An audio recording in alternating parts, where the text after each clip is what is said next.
आजमगढ़ के जहानागंज क्षेत्र में बुधवार को संजय पत्रकार पर हुए जानलेवा हमला के मामले में नया मोड़ आ गया है। अपर पुलिस अधीक्षक यातायात विवेक त्रिपाठी ने बताया कि स्थानीय पुलिस ने चिरैया कोट क्षेत्र निवासी राम प्रताप यादव, जय प्रताप यादव सहित 2 बाइक सवार 5 के विरुद्ध मुकदमा दर्ज किया है और सीओ सदर ने घटना स्थल बबुरा बाजार का निरीक्षण किया है। वहीं पत्रकार संगठनों ने आजमगढ़ एसपी हेमराज मीना से मिलकर मुकदमे में आवश्यक धाराएं बढ़ाए जाने और आरोपियों को गिरफ्तार करने की मांग की है, जिसे पुलिस कप्तान ने गंभीरता से लेते हुए मामले में हस्तक्षेप कर थानाध्यक्ष जहानागंज को कड़े निर्देश दिए हैं। सुनिए उक्त मामले को लेकर अपर पुलिस अधीक्षक यातायात विवेक त्रिपाठी तथा पत्रकार संगठनों ने क्या कुछ कहा। जहानागंज पर सूचना प्राप्त हुई थी। संजय कुमार यादव नाम के व्यक्ति ने सूचना दी थी कि वो पत्रकार हैं और उनको जनपद मऊ के चिरैया कोट क्षेत्र के रहने वाले कुछ व्यक्तियों, जिसमें एक राम प्रताप यादव और एक अन्य व्यक्ति का नाम सम्मिलित था, जो उनसे किसी प्रकार की रंजिश रखते थे, उनके द्वारा तथा अज्ञात व्यक्तियों के द्वारा मिलकर उनके साथ मारपीट की है, जिसमें उनको चोटें आई हैं। इस सूचना पर अभियोग पंजीकृत करके घटनास्थल का निरीक्षण वरिष्ठ अधिकारियों द्वारा, जिसमें क्षेत्राधिकारी सदर भी शामिल थे, उनके द्वारा कर लिया गया है और इसमें विधिक कार्रवाई के लिए कड़े निर्देश दिए गए हैं। सभी साक्ष्यों को संकलित करके और डिटेल्स के आधार पर विधि सम्मत कार्रवाई की जाएगी। पिछले कुछ दिनों से चिरैया कोट नगर पंचायत में व्याप्त भ्रष्टाचार की शिकायतें बार बार अपने पोर्टल के माध्यम से उजागर कर रहा था, जिससे वहां के चेयरमैन मुझसे काफी नाराज चल रहे थे। अपने कुछ साथियों को भेजकर खबर छापने से मना भी किए थे, लेकिन बावजूद उसके खबर नहीं रुक रही थी। और इधर जिलाधिकारी मऊ द्वारा नगर पंचायत के कार्यों पर जांच टीम भी गठित कर दी गई थी।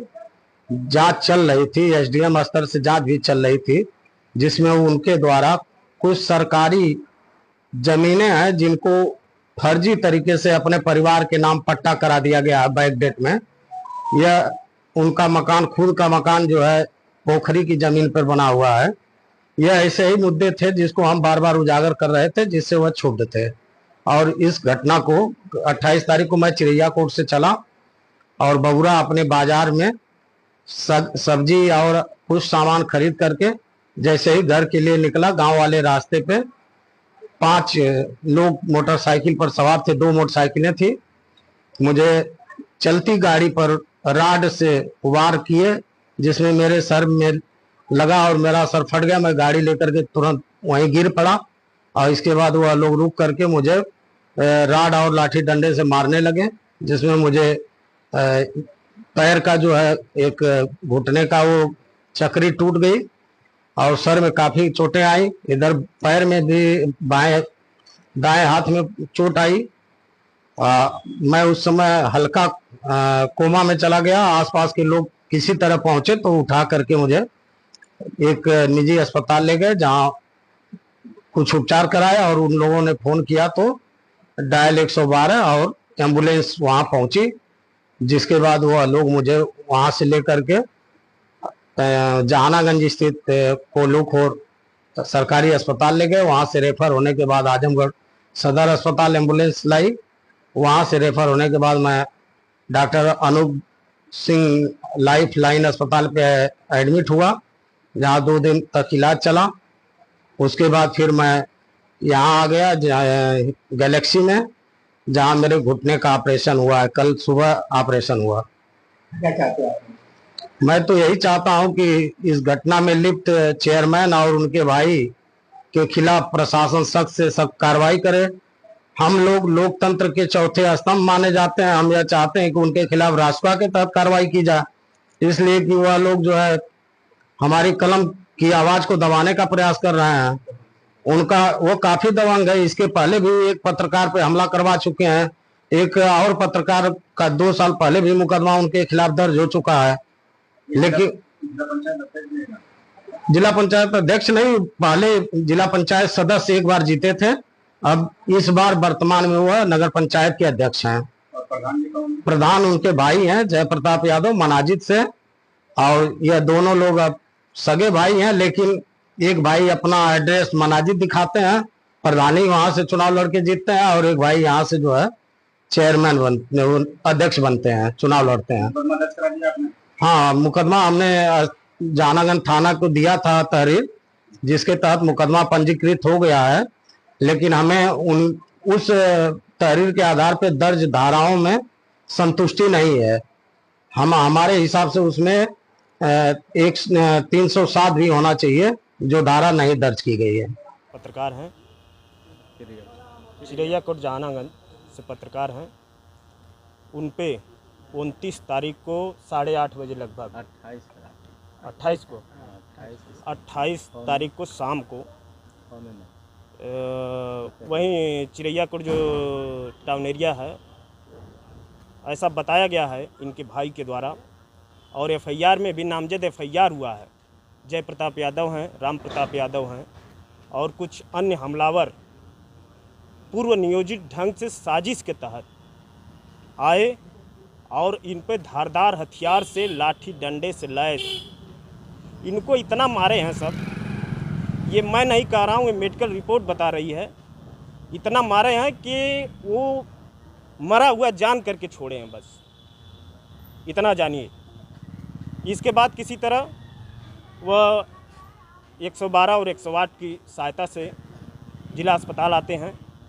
वहाँ स्थिति काफ़ी गंभीर है उनकी, तो वहाँ से किसी निजी प्राइवेट अस्पताल में हैं और बहुत ही दयनीय स्थिति है।